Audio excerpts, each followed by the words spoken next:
Ассалаумағалейкум, ағайын дос бауырлар. Біз мына Индия елінде інімізді әкеліп науқастанып қалған, өткенде апрель айында келгенбіз. Осы жерде ем алып жатырық. Еміміз өте керемет жүріп жатыр. Өте басқа елдерге қарағанда өте қолжетімді бағада. Клиникалары өте керемет. Осы жерде отырған Индияның жігіттері біздерді күтіп алып, біздерді шалып салып, Шифа Индия.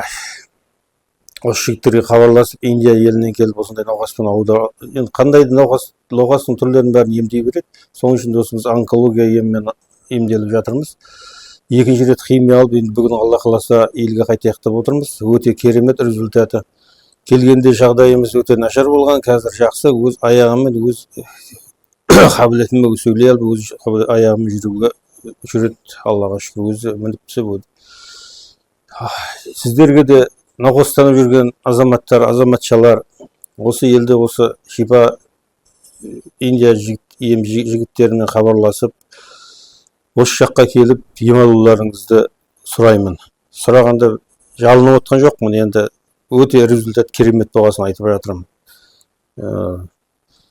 Және де бұл жақтың врачтары өте білімді, білікті врачтар, жан жақта өз жұмыстарына жауап береді. Бізге мысалға 80% гарантия берді. Что аяғынан жүріп тұрып кетуіне бәріне.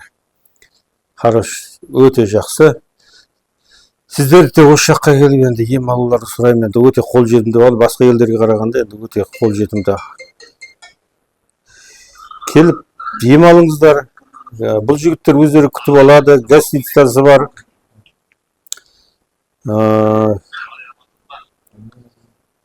Гостиницасы бар, такси бар, переводы бар, бәрін өздері реттейді, өздері күтіп алады, өздері қарыз алады.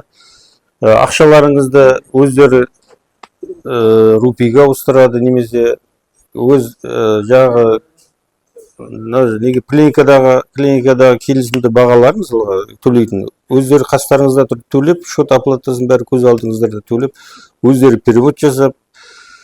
Енді бұл жігіттер өзіміздің туған бауырдай болып кетті, әңгіменің тазасы. Осы жаққа келіп ем алуларыңызды сұраймын. Өте керемет.